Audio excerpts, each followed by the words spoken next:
ప్రజలారా వినరండి ఈ సత్య సువార్త, సర్వజనులారా కనరండి ప్రభు సత్య సువార్త. వినవచ్చిన ప్రియులకు విమోచన యేసు వార్త. ప్రభు అయిన యేసుక్రీస్తు వారి యొక్క నామంలో మిమ్మల్ని అందరినీ ప్రేమతో ఈ సత్య సువార్త అనే ఈ కార్యక్రమానికి ఆహ్వానాన్ని తెలియజేస్తున్నాం. హాయ్ ఫ్రెండ్స్, మీరు నేను మనమందరం దేవునికి బహు బహు బహు ప్రియమైనటువంటి వారం. Don't forget this. ఈ ఒక్క మాట మీ మనసులో నాటింపు చేసుకుంటే మన జీవితమే మునుపట్లాగే ఏమాత్రం ఉండదండి. అద్భుతాలండి మనం అనుభవించగలుగుతాం. ఈరోజు నేను మరలా చెప్తున్నాను, మీరు దేవునికి బహు ప్రియమైన వారు. ఆగండి, మీరేనేంటి, నేను కూడాను, మనమందరం కూడాను. ఈరోజున ఒకవేళ ఈయన మాటలు వింటున్నటువంటి వారిలో ఎవరైనా ఒకరు క్రైస్తవేతరులుగా ఉండి యేసుప్రభు అంటే పెద్ద ఇష్టం లేకుండా, యేసుప్రభు అంటే పెద్ద లెక్క లేకుండా, యేసుప్రభు అనేసరికి ఇది ఆ క్రైస్తవులు మతం లేరా, మనకెందుకు లేరా అని చెప్పేసి అని అనుకుంటున్న వాళ్ళు ఎవరైనా ఉంటే వాళ్ళకు కూడా నేను చెప్తున్నాను, హాయ్ ఫ్రెండ్స్, మీరు కూడా దేవునికి బహు ప్రియమైన వాళ్ళే. మీ గురించే నేను చెప్తున్నా. ఒకవేళ మీరు ఎట్లాంటి అనుకోండిలేండి అమ్మా, నాకేంటి కానీ యేసుప్రభు మీద ఒకవేళ మీరు ద్వేషం పెట్టుకున్నారో, కోపం పెట్టుకున్నారో, బహుశా మా క్రైస్తవులు అయినటువంటి వాళ్ళు సరైన జీవితం లేకపోవటం వలన ఒకవేళ మీరు యేసుప్రభుని ద్వేషిస్తున్నారో ఏమో నాకు తెలియదు. కానీ మొత్తానికి నేను చెప్తున్న ఈ సత్య సువార్త ఏంటంటే, మీరు ద్వేషం పెట్టుకున్న మీరు, కోపం పెట్టుకున్న మీరు, అసూయ ఆవేశం పెట్టుకున్నటువంటి మీరు కూడా దేవునికి బహు ప్రియమైన వారు. దేవునికి బహు ప్రియముగా మనం ఉన్నప్పుడు దేవుడు మన ప్రార్థనలకి జవాబును ఇస్తూ ఉన్నాడు. అంతేకాదు, దేవుడు మన ప్రార్థనకి జవాబు ఇచ్చేటప్పుడు జరిగినటువంటి ఒక విషయం ఏంటంటే, దానియేలు గ్రంథంలో నుండి మనం చూసినట్లయితే 9వ అధ్యాయం 10వ అధ్యాయంలో 3 సార్లు దేవుడు ఒక మాట, ఆ మాట ఉపయోగించినాడు. దానియేలు, నీవు బహుప్రియుడవు, నీవు బహుప్రియుడవు, నీవు బహుప్రియుడవు. నువ్వు ప్రార్థన చేయడం మొదలుపెట్టిన వెంటనే దేవుడు నన్ను నీ దగ్గరికి ఒక దూతగా పంపించి ఉన్నాడు. జవాబిచ్చి మరీ పంపించినాడు. ఒట్టి చేతులతో నేను రాలేదు. నువ్వు అడుగుతున్నటువంటి ఒక ప్రార్థనకి జవాబు తీసుకొని నేను వచ్చి ఉన్నాను. ఈ ప్రజల యొక్క విమోచన కొరకు నీవు అడుగుతూ ఉన్నావు. ఈ ప్రజల రక్షణ కొరకు నీవు అడుగుతూ వచ్చి ఉన్నావు. 70 సంవత్సరాలు మేము బానిసత్వంలో ఉండిపోయింది, ఇక చాలు అనుకొని నీవు అడుగుతూ వచ్చి ఉన్నావు. కానీ ఈ దినాన్ని నువ్వు అడుగుతున్న ప్రార్థనకి జవాబుగా వారికి విడుదల, విమోచన కలుగుతుందనే మాట చెప్పడానికి అట్టి జవాబుతో నేను నీ దగ్గరకు వచ్చినా అని అంటూ, ఇక్కడ 10వ అధ్యాయంలో నుంచి కనుక మనం చూసినట్లయితే 13వ వచనంలో ఒక మాట ఎలాగునా తెలియజేస్తున్నారు. నేనైతే వచ్చా, జవాబు తీసుకొని వచ్చా, కానీ మధ్యలో ఏం జరిగిందనంటే, పారసీకుల దేశాధిపతి, రాజ్యాధిపతి, పారసీకుల రాజు ఒకడు నన్ను అడ్డగించి ఉన్నాడు. అప్పుడు నేనేం చేయాలో నాకు తోచున్నప్పుడు దూతలలో ఒక దూత, మిఖాయేలు అనేటువంటి ఒక దూత, ఆయన వచ్చి నాకు సహాయం చేసి అతన్ని ఎదురించి ఉన్నాడు. తద్వారా 21 దినములు నీకు రావాల్సినటువంటి ఒక జవాబు ఆలస్యమైనటువంటి ఒక పరిస్థితి కనబడింది. కానీ ఇదిగో నేను వచ్చా, యుద్ధం అయిపోయింది, వాడు ఓడిపోయాడు, ఆ పారసీకుల రాజుని జయించేశాం, ఇప్పుడు ఆ యొక్క జవాబు తీసుకొని నీ దగ్గరికి వచ్చా. ఎందుకనంటే నీవు బహు ప్రియమైన వ్యక్తివే గనక. హాయ్ ఫ్రెండ్స్, ఈరోజు నేను మీతో కూడా మాట్లాడుతున్నటువంటి మాట ఇదే. మీరు, నేను, మనం అందరం దేవునికి బహు ప్రియమైనటువంటి వారం. దేవుడు తన జవాబునిచ్చి తన దూతని మన కొరకు పంపి ఉన్నారు. జవాబు మన కొరకు పంపబడి ఉన్నది. God has sanctioned it, sign చేశాడు ఆయన. తీసుకెళ్ళి ఇది సువార్తరాజుకి చెప్పు, తీసుకెళ్ళేది సువార్తరాజుకి అన్నట్టుగా మీ పేరు పెట్టి దేవుడు మీ కొరకు కూడా ఆయన చెప్పినాడు, మీకు ఇవ్వడానికి మీ కొరకు ఆయన జవాబు పంపినాడు. బట్ ఏం జరుగుతుంది మధ్యలో? ఎందుకు మనం ఒకవేళ జవాబును అనుభవించలేకపోయి ఉన్నాం? ఎందుకు మనం దానిని సంపాదించుకోలేకపోయి ఉన్నాం? ఎందుకు మనకు అది రాలేదు మన దగ్గరికి అని ప్రశ్న వేసుకుంటే, దెర్ ఈజ్ ఎ పర్సన్, ఒక రాజు ఉన్నాడు. పారసీకుల రాజు అని పిలువబడుతున్నటువంటి ఒక రాజు ఉన్నాడు. అతడు ఏం చేశాడంటే, ఈ వార్తను తీసుకుని వచ్చినటువంటి ఒక దూతని అడ్డగించినాడు. అమ్మో, ఇప్పుడు మనం ఏం చేయాలంటే, అప్పుడు మనం యుద్ధం చేద్దామా, మనం వెళ్ళి పోరాడదామా, మన కొరకని వచ్చినటువంటి ఒక జవాబుని మనం సంపాదించుకుందామా, మనం కష్టపడదామా, మనం చెమట కారుద్దామా, మనం ప్రయాసపడదామా, ఆయాసంగా మనం కష్టపడి మనం పని చేద్దామా? No, never. ఈరోజున అదే నేను మీతో చెప్తాను. Because you are the most beloved. మీరు దేవునికి బహు ప్రియమైన వారు గనక మీరు నేను మనం ఏం చేయాల్సిన అవసరం లేదు బిడ్డలు. దేవుని యొక్క వాక్యం అంటుంది యుద్ధము యెహోవాదే, యుద్ధము యెహోవాదే. చాలా చోట్ల బైబిల్ గ్రంథములో ఇశ్రాయేలు ప్రజలైనటువంటి వారికి యుద్ధాలు ఎదురైనప్పుడు దేవుడు జోక్యం చేసుకొని దేవుడు ఇశ్రాయేలీయుల పక్షముగా యుద్ధము చేసి ఉన్నాడు. ఫరో రాజు ఇశ్రాయేలీని పంపించేస్తాడండి. సరే వెళ్ళండ్రా బాబు, నా ఇంట్లోనే పెద్ద కుమారుడు చచ్చిపోయాడు, నా జ్యేష్ఠ కుమారుడు చచ్చిపోయాడు, పొండ్రా బాబు మీరు పొండ్రా అని చెప్పేసానన్న. వారు వెళ్ళిపోయిన తర్వాత మళ్ళీ ఆయన ఆలోచన చేసి ఇదేంట్రా వీళ్ళు వదిలిపెట్టేస్తే రేపు పొద్దున మనకు పనిచేసేటువంటి వాడు మనకెవడో పని చేయకుండా పోతాడు అనుకొని వెనకాల రథాలు వేసుకొని సైన్యాన్ని తీసుకొని మళ్ళీ వెళుతూ ఉంటాడు. ఎర్ర సముద్రం దగ్గర ఆటంకపరచబడ్డారు. ఈలోగా ఎర్ర సముద్రం 2 పాయలే ఇశ్రాయేలీలైనటువంటి వారు దాటి వెళ్ళిపోతారు. ఈలోగా వీళ్ళు కూడా వాళ్ళు దాటి వెళ్ళినట్లుగా ఆరిన నేల మీద దాటి వెళ్ళిపోదామని చూసేసరికి వీళ్ళు సరిగ్గా ఆ ఎర్ర సముద్రం యొక్క మధ్యలోనికి వెళ్ళేసరికి మరలా దేవుడు మోషేతో మాట్లాడుతాడు, నువ్వు చేయి చాపేసరికల్లా ఈ సముద్రం మళ్ళీ యథావిధిగా వచ్చేసినాయి, ఆ నీళ్లు యథావిధిగా వచ్చేసినాయి. అప్పుడు వీళ్ళు దానిలో భయంకరంగా కష్టపడుతూ ఆ సముద్రపు నీళ్లలో మునిగిపోతూ అక్కడ వాళ్ళు కేకలేస్తున్న మాట ఏమంటారంటే, అయ్యా రాజా, ఆ ఇశ్రాయేలీయుల పక్షంగా వాళ్ళ దేవుడైన యెహోవాయే యుద్ధము చేస్తున్నాడు, మనం తట్టుకోలేము, వెనక్కి పారిపోదాం రండి అని చెప్పేసి వాళ్ళు కేకలేసుకొని ఆ మిగిలిన వాళ్ళు ఎవరో గట్టు మీద ఉండినటువంటి వాళ్ళు రాజుగారు బహుశా ఇంకెవరైనా ఒకళ్ళిద్దరు ఉంటే కనుక వాళ్ళు కలిసి వెనక్కి ఉంటారు. కానీ అక్కడ దేవుడు అంటున్నాడు, శత్రువు ఒక్కడైనా మిగలకుండగా వాళ్ళందరూ కూడా సమూలముగా నాశనం చేయబడినారు. ఇన్ అదర్ వర్డ్స్, నేను పదే చాలాసార్లు చెప్తూ వచ్చానండి, ఇప్పుడు కూడా మళ్ళొకసారి జ్ఞాపకం చేస్తున్నాను. పాత నిబంధన ప్రకారంగా రాజనీతి, రాజయుద్ధంలో శత్రువు అయినటువంటి వాడు చంపబడడం అది సహజం. కానీ క్రొత్త నిబంధనలో శత్రువులందరూ చచ్చిపోవాలని మాత్రం నేను అనుకోను, అది దేవుడు అనుకుంటుంది కూడా కాదు. చంపడం కాదు అక్కడ కావాల్సింది, వాళ్ళు చచ్చిపోవడం కాదు, వాళ్ళలో ఉన్న శత్రుత్వం చచ్చిపోవాలి. మనకు వ్యతిరేకంగా చాలామంది ఉంటారండి, నాకు ఉంటారండి, మీకే కాదు స్నేహితులరా, నాకు కూడా కొంతమంది నా మీద సెటైర్లు వేసేవాళ్ళు ఉంటారు, నా మీద వేరేగా మాట్లాడేవాళ్ళు ఉంటారు, వేరేగా ప్రచారం చేసేవాళ్ళు ఉంటారు కాదు ఉన్నారు, అలాగ చేసేవాళ్ళు ఉన్నారు. సో ఇప్పుడు దాని గురించి మనము బెంబెలెత్తిపోయి మనం ఆలోచించవలసిన అవసరం లేదు. దేవుడు అంటాం కదా, నేను చూసుకుంటా ఆ విషయం, యుద్ధము యెహోవాది, పగ తీర్చుకున్నట్టు అది నా పని, అది నాకు విడిచిపెట్టాడు, నేను చూసుకుంటా, శత్రుత్వం అనేటువంటిది లేకుండా చేస్తాను అని ఇది దేవుడు సెలవిస్తున్నాడు. ఎందుకు? మీరు నేను మనం దేవునికి బహు ప్రియమైనటువంటి వారము కనుక.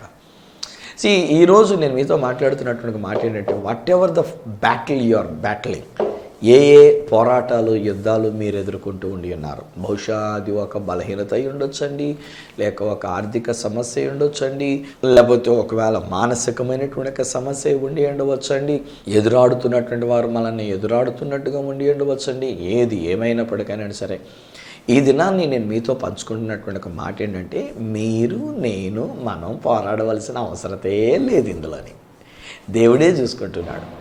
He has so many angels అండి. దేవుని దగ్గర కోట్ల దూతలు ఉండి ఉన్నారు. ఆ యొక్క దూతలు మన పక్షంగా ఉంచబడి ఉన్నారు. నేను అంటాను, ప్రతి మనిషికి కనీసం ఒక్క దూతైనా ఉండి ఉన్నారు.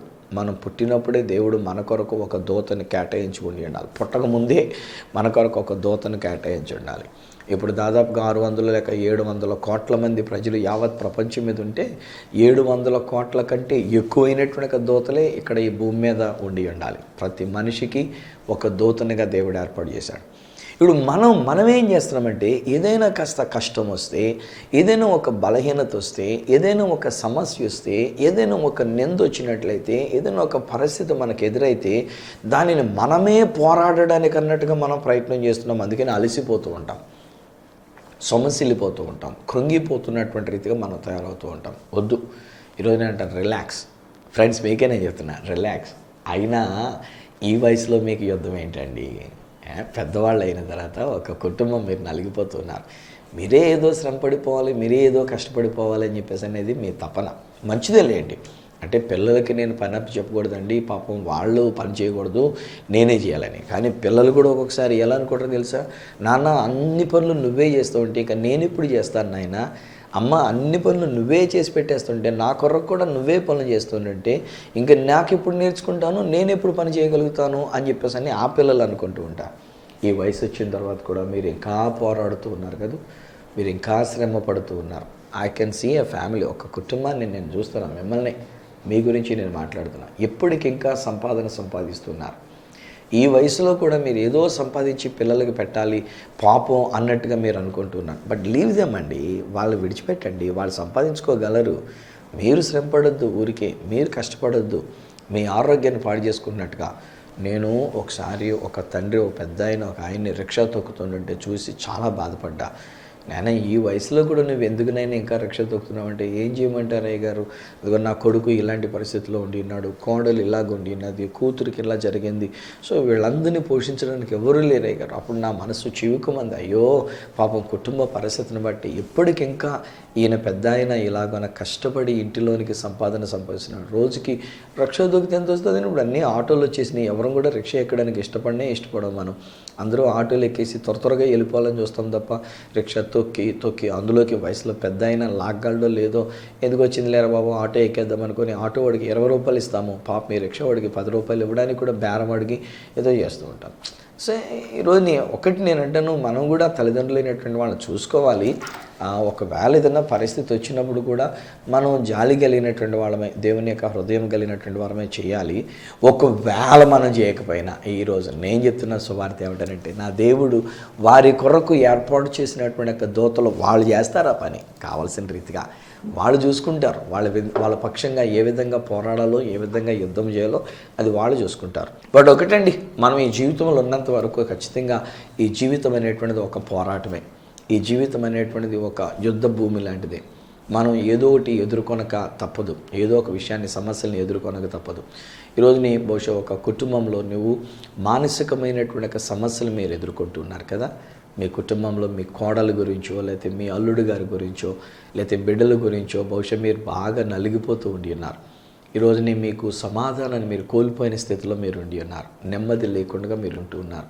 టెన్షన్ ఆ కోడలతో లేక, ఆ అల్లుడితో లేక, ఆ కుటుంబంతో చెప్పలేక, మీలో మీరు దాన్ని దిగమింగుకోలేక, ఇలాంటి పరిస్థితి వచ్చింది ఏంటండి, ఎందుకు ఇలాంటి అమ్మాయిని మేము చేసుకున్నాము, ఎందుకు ఇలాంటి పరిస్థితి మేము ఎదుర్కొంటూ ఉన్నాము అని మీలో మీరు నలిగిపోతున్నారు. Don't worry. దేవుడు ఆ యొక్క కోడల్ని మంచిగా దీవిస్తూ ఉన్నారు.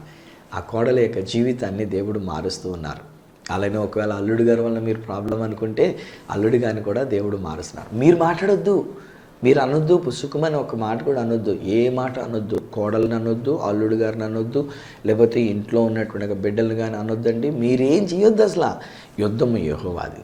దేవుడు యుద్ధం చేస్తే వాళ్ళని దెబ్బ కొట్టేసి, వాళ్ళకి జబ్బు రప్పించేసి, వాళ్ళకి కష్టం రప్పించేసి, వాళ్ళకి నష్టం రప్పించేసి ఇలా చేయడు దేవుడు. దేవుడు వాళ్ళని ప్రేమించేస్తాడు.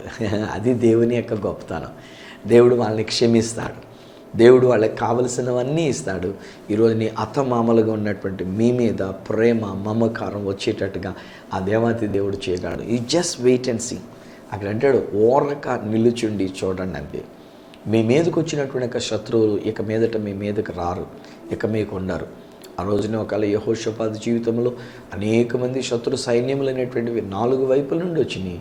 వస్తే ఏం చేశాడు? దేవుని దగ్గర మొరపెట్టుకున్నాడు. దేవుడు ఏమన్నాడు? పాటగాలను పెట్టవయా, సరిపోద్ది, వాళ్ళు పాడుతుంటే చాలు, నేను మాటుగాండ్రని పెడుతున్నాను కనుక శత్రువులందరూ ఆత్మైపోతారని చెప్పేసి అని అంటాడు ఆయన. శత్రువులందరూ ఆత్మైపోతారు. అంతేనండి, వాళ్ళు నిజంగానే పాటగాలు పెట్టారు. నిజాన్ని చెప్పాలంటే యుద్ధంలోనికి వెళ్ళినప్పుడు, యుద్ధ పంక్తులు అక్కడ తీర్చి నిలబడినప్పుడు ఇక్కడ ఇదో కూడా మనం గమనించుకోవాలి. అక్కడ దేవుడు ఏమన్నాడంటే, ఇంటికాడే కూర్చోండి నేను యుద్ధం చేస్తాను అని అనలే. దేవుడు ఏమన్నాడంటే, యూ కమ్ అండ్ స్టాండ్, మీరు వచ్చి అక్కడ నిలబడండి, యుద్ధం చేసుకునేది నేను చేసుకుంటా. నా యొక్క దూతలు అక్కడ ఉండి ఉన్నారు. అప్పటికండి బైబిల్లో నేను చదివినప్పుడు నేను అర్థం చేసుకున్న ఒక విషయం ఏంటంటే, ఒకే ఒక దూత తెల్లవారేసరికంట శత్రు సైన్యంలో 185,000 మంది హతులై ఉన్నారు అని అంటాడు. అక్కడ 185,000 మంది హతులైనటువంటి వారు, చనిపోయినటువంటి ఒక పరిస్థితి కలిగినటువంటి. అంటే ఒక్క దూత ఎంతమందిని హతమార్చగలిగినాడో చూడండి. అంత పవర్ఫుల్ అండి దేవుని యొక్క దూతలైనటువంటి వారు. ఏమైనా చేయగలిగినటువంటి వారండి. ఏ యుద్ధము చేతనైనా సరే మనపక్షంగా యుద్ధం చేయగలిగినటువంటి వారండి. ఎన్ని శత్రు సైన్యములు మన మీదకి వచ్చినా, ఎన్ని దేశాలే మన మీదకి వచ్చినా, డోంట్ బి వరీడ్. ఈరోజుని క్రైస్తవ బిడ్డలకు నేను ఒక మాట తెలియజేస్తున్నాను. నా ప్రియ స్నేహితులారా, ఒకవేళ నేటి మన భారతదేశ పరిస్థితుల్లో ఒక్కొక్క చోట మనం గమనిస్తూ ఉన్నప్పుడు మనం దేవుని బిడ్డలంగా ఉంటున్నందుచేత, మనం దేవుని నమ్ముకున్నందుచేత, మనం సువార్తను ప్రకటిస్తున్నందుచేత, మనం క్రీస్తు కొరకు ఒక సాక్షిగా మనం ఉంటున్నందుచేత కొంతమంది బహుశా ఏ అండ చూసుకుంటున్నారో, ఏ విధమైనటువంటి ఒక బలగం చూసుకుంటున్నారో నాకు తెలియదు కానీ, బట్ కొంతమంది మంచిగా రెచ్చిపోతూ ఉన్నారండి. మరేను యేసు ప్రభుని గురించి చెప్తున్నటువంటి వాళ్ళ విషయంలో వాళ్ళు మాట్లాడే కొన్ని మాటలు కానివ్వండి, లేకపోతే వాళ్ళు చేసే పనులు కానివ్వండి, వీళ్ళని ఇబ్బంది పెడుతున్నటువంటి ఒక విషయాలు కానివ్వండి, బాధాకరంగానే అనిపిస్తున్నాయి. ఎందుకంటే మత స్వాతంత్ర్యం కలిగినటువంటి ఒక దేశంలో, ప్రజాస్వామ్యం అనేటువంటి రీతిగా ఏలబడుతున్నటువంటి ఈ యొక్క భారతదేశంలో మనకి స్వేచ్ఛ, హక్కు, మన విశ్వాసం మనం పాటించడానికి అనేటువంటి ఒక హక్కు మనకి ఉన్నప్పటికీ ఈ దినాన్ని లోకంలో చాలా కష్టాలు ఎదురవుతున్నాయి. బట్ ఈరోజు నేను చెప్తాను, డోంట్ వరీ, మీరేం కలవరపడకండి, the Lord will take care of it. నేనైతే ఏమంటానంటే వాళ్ళందరినీ ప్రభు రక్షించుకుంటూ ఉన్నాడు. మన యొక్క దేశంలో, నా దేశంలో, నా భారతదేశంలో ప్రతి ఒక్కరి విషయంలో దేవుడు కార్యాన్ని చేస్తున్నాడు. ఆ దేవుడు అంటున్నాడు, నీవు నాకు బహు ప్రియమైన వ్యక్తివి. ఎందుకు అనవసరంగా మునిగోళ్ళకి ఎదురు తన్నుతున్నట్టుగా తన్నుతూ ఉంటావు? I love you my son. నా కుమారుడు, నేను నిన్ను ప్రేమిస్తూ ఉన్నాను. నా యొక్క కుమార్తె, నేను నిన్ను ప్రేమిస్తూ ఉన్నాను. నీవు నాకు ప్రియమైన వ్యక్తివని మీ గురించి మాట్లాడుతున్నాడు. బహుశా ఈరోజు నేను ఇలా మాట్లాడుతుంటుండగా ఒక బ్రదరు లేక ఒకరు మీరు దేవునికి విరుద్ధంగా పనిచేస్తున్నటువంటి వారి ఈ కార్యక్రమాన్ని చూస్తూ ఉన్నారేమో కదా. మీరు దేవుని యొక్క కార్యానికి వ్యతిరేకంగా, ఒక సంఘానికి వ్యతిరేకంగా, బహుశా ఒక పాస్టర్ గారికి మీరు వ్యతిరేకంగా మీరు పనిచేస్తున్నారు. బయటోళ్ళు ఏం కాదులేండి, ఆ వ్యతిరేకంగా పనిచేసేటువంటి వాళ్ళు క్రైస్తవుల్లో కూడా ఉన్నారు కొంతమంది. బయట వాళ్ళు ఒక్కొక్కసారి నిజాన్ని చెప్పాలంటే మన భారతదేశాన్ని మెచ్చుకోవాలి. ఎందుకనంటే చాలా ఎక్కువ శాతం మన భారతీయులైనటువంటి వాళ్ళు యేసు ప్రభుని గురించి మనం చెప్తే మనల్ని ప్రేమిస్తారే తప్ప మనల్ని ద్వేషించరు, మన మీద వేరేగా ఉంటారు. కాకపోతే ఒక్కొక్కసారి మనం కూడా మాట్లాడవలసిన రీతిగా కాకుండా రెచ్చగొట్టేటువంటి మాటలు కొన్ని మాట్లాడితే, నా ఏదది పొట్టలో ఏలెడితే నేను కొట్టనా అని చెప్పేసి అని అంటది సామెత ఉంది. చీమ ఎందుకు కుట్టావంటే నా పొట్టలో ఏలు పెడితే నేను కొట్టనా అని చెప్పేసి అని అందంట. సో అలాగా మన వాళ్ళు కూడా ఒక్కొక్కసారి అవివేకంతో వాళ్ళు ఏం మాట్లాడుతున్నారో తెలియకుండా ఎదుటి వాళ్ళని రెచ్చగొట్టే విధంగా మాట్లాడుతున్నందు చేత ఒకవేళ ఒక్కొక్క చోట జరుగుతున్నాయేమో తప్పండి. లేకపోతే నేనైతే ఏమంటానంటే నిజానికి మన భారతీయులైనటువంటి వాళ్ళు చాలా సౌమ్యం కలిగినటువంటి వాళ్ళు, చాలా ప్రేమ అనురాగము కలిగినటువంటి వాళ్ళు, నమ్రత, పెద్ద మనసు కలిగినటువంటి వాళ్ళు, మంచిగా ఉండేటువంటి వాళ్ళు. సో ఒక్కొక్కసారి మనం చూస్తే బయట ఉన్నటువంటి క్రైస్తవేతరులైనటువంటి వారికంటే, మన భారతీయులైనటువంటి ఇతర సోదరీలైనటువంటి వారికంటే క్రైస్తవ సోదరులే మన మీద ఎలాగో వ్యతిరేకంగా పనిచేస్తూ ఉండి ఉన్నారేమో. బ్రదర్ గారు పాస్టర్ గారికి వ్యతిరేకంగా పనిచేయొద్దమ్మా, అమ్మ మీకు కూడా, సిస్టర్ గారు మీకు కూడా చెప్తున్నా, ఏదో కారణం చేత మీరు కష్టం పెట్టుకున్నారు. బహుశా పాస్టర్ గారి విషయంలో మీరు కష్టమైందో, లేకపోతే పాస్టర్ గారి వల్లనే మీకు కష్టమైందో, ఈ రోజున కొంతమంది దేవుని యొక్క సేవకి ఆటంకంగా ఉండడానికి అన్నట్టుగా సంఘములో ఉన్నటువంటి వాళ్ళే వ్యతిరేకంగా తయారవుతున్నారు. ప్లీజ్ వద్దు. ఎందుకంటే ఇఫ్ గాడ్ ఫైట్స్, దేవుడు పోరాడితే దేవునికి వ్యతిరేకముగా పనిచేసే ఎవరి విషయంలోనైనా పోరాడి వారిని దేవుని యొక్క బిడ్డలుగా మార్చుకునడానికి దేవుడు కార్యం చేసుకుంటాడు. Enough is enough. ఒకవేళ దేవుడు దెబ్బ కొడితే మాత్రం తట్టుకోలేమండి. ఆ దెబ్బ కొట్టే పరిస్థితి రానివ్వకుండా ఈరోజు నేను నా సువార్తలో నేను చెప్పేటువంటి ఒక మాట ఏమన్నానంటే, దేవుడు నిన్ను రక్షించునుగాక అని అంటూ ఉన్నా, దేవుడు నిన్ను క్షమించునుగాక అని నేను అంటూ ఉన్నా. దేవుడు తన కృప మీ మీద కృమ్మరించి ఆయన ప్రేమతో మిమ్మల్ని ఆకర్షించుకొని మీకు, మీ కుటుంబాన్ని కూడా రక్షణ అనుగ్రహించునుగాక అని నేను పలుకుతున్నా. దేవుడు మంచి దేవుడు, మిమ్మల్ని కూడా ఆయన ప్రియమైన వారుగా చూస్తూ ఉన్నాడు. దేవునికి మీరు ప్రియమైన వారు. ఆ మధ్యలో నేను ఏదో ఊరిని గురించి నేను వింటూ ఉన్నప్పుడు ఒక విషయం నేను విన్నా. అదేంటంటే, చర్చిలో ఎలక్షన్స్ జరిగి, మరి ముఖ్యంగా మనకు డినామినేషన్ సంఘాలలోనండి, మరి ముఖ్యంగా ఇప్పుడు నేను సేవ చేస్తున్నటువంటి బాప్టిస్టు సంఘాలుగా కూడా నేను చెప్పాల్సి వస్తే, చాలా సంఘాలలో ఈ ఎలక్షన్స్ ఒకటి ఎక్కువ అండి. అనగా ప్రెసిడెంట్, సెక్రటరీ హోదాలు, ఇక ట్రెజరర్ హోదాల కోసం దెబ్బలాడుకొని ముందున్న డబ్బులు వీళ్ళు కూడా తీసుకోవడానికి, అయితే ఏదో మొత్తానికి ఇందులో ఏముంటుందో అర్థం కాదు కానండి. ప్రెసిడెంట్ హోదా కొరకు లేక సెక్రటరీ హోదా కొరకు, ఇలాంటి హోదాల కొరకు మందులు పోయిపించేసి, రౌడీలను రప్పించేసి, పోలీస్ కేసులు పెట్టుకొని, పోలీసులు వచ్చి అక్కడ నిలబడి ఉంటుండగా ఒక ఆరాధన తాత్యార మేము రెండో ఆరాధన పెట్టుకుంటాం, ఇలాంటి గొడవలు అయిపోతున్నటువంటి రీతిగా దేవుని ఆలయం విషయంలో వ్యతిరేకంగా పనిచేస్తున్నటువంటి వారిని దేవుడు ఊరుకోడు. దేవుడు మన పక్షంగా యుద్ధం చేస్తున్నాడు. సౌలు అంతే కదా, సౌలు అనబడినటువంటి ఒక వ్యక్తి దేవుని బిడ్డలైనటువంటి వారికి వ్యతిరేకంగా వెళుతూ ఉంటాడు. దమస్క్ అనే ఊరిలో కొంతమంది యేసుప్రభుని నమ్ముకున్న వాళ్ళు ఉన్నారు అని అంటే వాళ్ళని కూడా లాక్కొచ్చి వాళ్ళని కూడా చిత్రహింసలు పెడదామని చెప్పేసి అని సిరియాలో ఉండినటువంటి ఒక దమస్క్ అనే ప్రదేశానికి బయలుదేరి వెళ్తాడు. మార్గ మధ్యంలో దేవుడైన ప్రభు అయిన యేసుక్రీస్తు వారు ఆయనకి దర్శనమిచ్చి వెలుగులోని ఆయనతో మాట్లాడతాడు. సౌలా సౌలా, నీవేళ నన్ను హింసించుచున్నావు, నీవు హింసించుచున్న యేసుని నేను నీతో మాట్లాడుతున్నానని చెప్పేసరికి సౌలు జీవితం మారిపోయింది. సౌలు ఒక పౌరుషం, రోషము కలిగినటువంటి వాడల్లా దీనుడైపోయాడు, నమ్రుడైపోయాడు. ఒక పౌలుగా అనేటువంటి ఒక పేరుతో ఆయన ఈసారి తన జీవితమే మారిపోయినటువంటి వాడుగా ఆ యేసు ప్రభువుని ప్రకటించడానికి తయారైనాడు. ఈరోజు నేను అది కోరుకుంటున్నా. ఎవరైతే దేవునికి వ్యతిరేకముగా పనిచేస్తున్నారో వాళ్ళందరూ దేవుని సేవకులైపోవాలి. హల్లెలూయా. వాళ్ళందరూ కూడా యేసుక్రీస్తుని గురించినటువంటి సువార్తను ప్రకటించే వాళ్ళు అయిపోతారు. ఇది నా దేవుడు చేసేటువంటి ఒక యుద్ధం, నా దేవుడు చేసేటువంటి ఒక పోరాటం. ఒకటండి, ఒకవేళ అపవాది మనల్ని ఏమైనా చేస్తుంటే వాడిని ఊరు కూడా ఆల్రెడీ 2000 సంవత్సరాల క్రితం యేసుప్రభు వారు శిలువ మ్రాను మీద వేలాడుతున్నప్పుడు ఆయన కాళ్ళలో మేకులు దిగ్గొట్టినప్పుడు అక్కడే ఆడ తలకాయ చెదగొట్టేశాడు ఆయన. సో సైతాన్ గడు అయిపోయాడు. ఇప్పుడు మళ్ళీ యుద్ధం చేయాల్సిన పని లేదండి. మనం తెలుసుకోవాల్సిన సత్యం ఏంటంటే ఆయన ఆల్రెడీ యుద్ధం చేసేశారు. యేసుక్రీస్తు ప్రభు వారు యుద్ధం చేసేశారు. ఆయన ఆల్రెడీ మన పక్షంగా యుద్ధం జరిగించేసి ఆయనకి శత్రువు అయినటువంటి వాడు, పారసీక రాజు అయినటువంటి వాడిని ఓడించేశాడు ఆయన. ఇప్పుడు మనకి ఆటంకపరుస్తున్నటువంటి ఆటంకాలన్నీ కూడా ఆయన తీసివేశాడు. ఆయన ఇక లేవు, ఆటంకములైనటువంటివి ఇక లేవు. ఆయన మనకు జవాబు ఇచ్చేశారు. ఎందుకనంటే మనము దేవునికి బహు ప్రియమైన వారము గనక తండ్రి అయిన దేవుడు తన ప్రియ కుమారుడైన యేసుక్రీస్తు అనే లోకంలోని పంపించి ఆయన శిలువ దగ్గరికి వెళ్ళి మన కొరకు చనిపోయి తిరిగి లేచటం ద్వారా మనకు విజయాన్ని ఇచ్చేశారు. మీరు జయించిన వారు, మీరు ఆల్రెడీ దేవుని పక్షంగా ఉండినారు, దేవుడు మీ పక్షంగా ఉండినారు.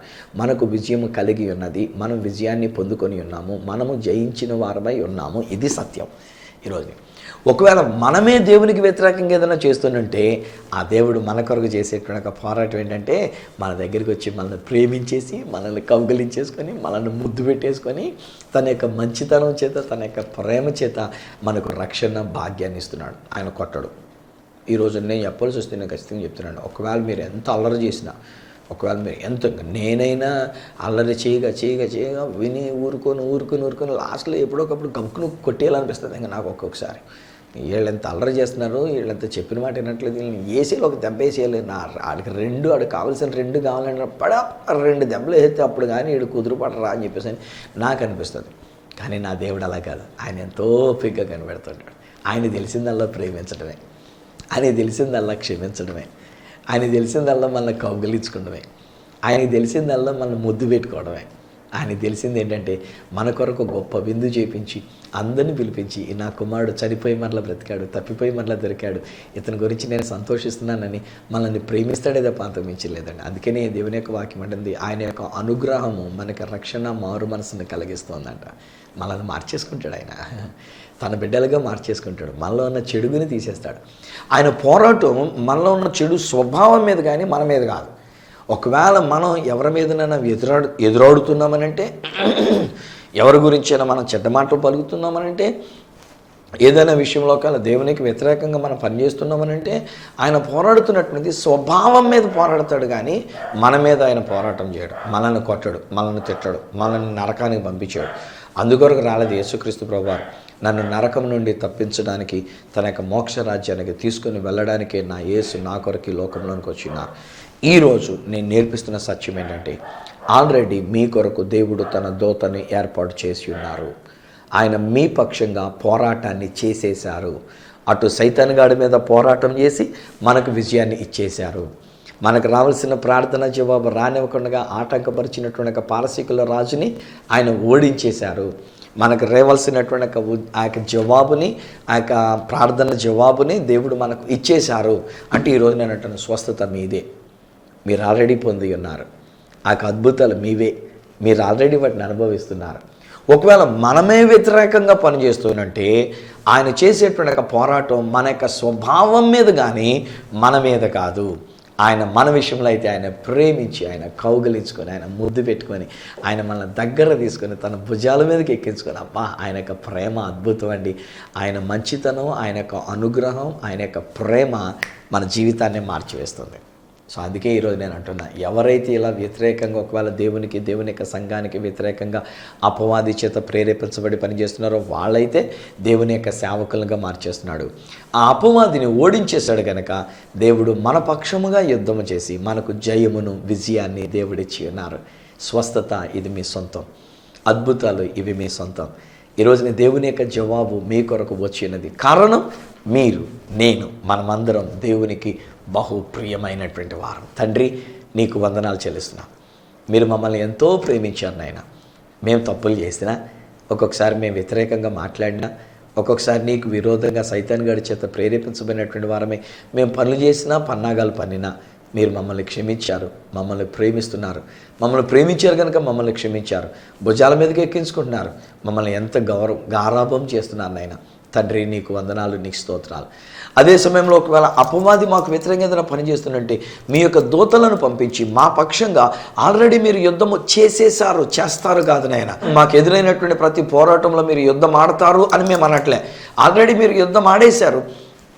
అపవాది ఓడిపోయినాడు, వాడి తలకాయ చెదగొట్టబడింది, వాడి కోరలు పీకివేయబడి ఉన్నవి, వాడిని మీరు జయించేశారు కనుక నీకు వదనాలు. ఇక మీదట మేము కూడా సాతానుడికి, దుష్టుడైనటువంటి అపవాదికి మేము భయపడవలసిన అవసరం లేదు నాన్న. ఆ మాటలు మేము పలకాల్సిన అవసరం లేదు. మేము పలికితే మీరు మాకు విజయం ఇచ్చారనే మేము పలుకుతాం. ఎందుకంటే యుద్ధం యెహోవాది నాన్న. మీరు యుద్ధం చేసినప్పుడు అనేది లేదు నాయన మీ దగ్గర.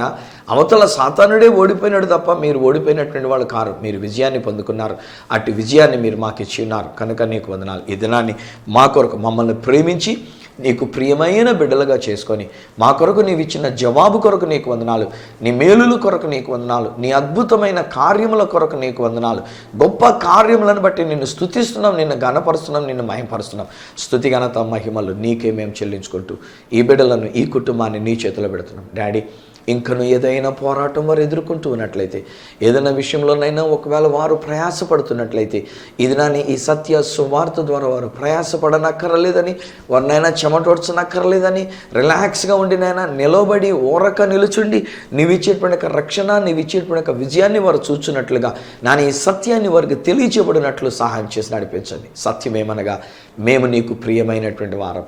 మీరు మా పక్షంగా యుద్ధము చేస్తారు కాదు, మీరు మా పక్షంగా యుద్ధము చేసి ఉన్నారు అంటే మేము జయించిన వారమై ఉన్నాము, మేము జవాబును పొందిన వారమై ఉన్నాం, మేము నీ వలన మేలులను పొందిన వారమై ఉన్నాం కనుక నీకే కోటి కోటి స్తుతులు మీకు చెల్లించుకుంటూ ఈ బిడ్డలందరినీ దీవిస్తూ యేసు నామమున ప్రార్థించి పొంది ఉన్నాము తండ్రి, ఆమేన్.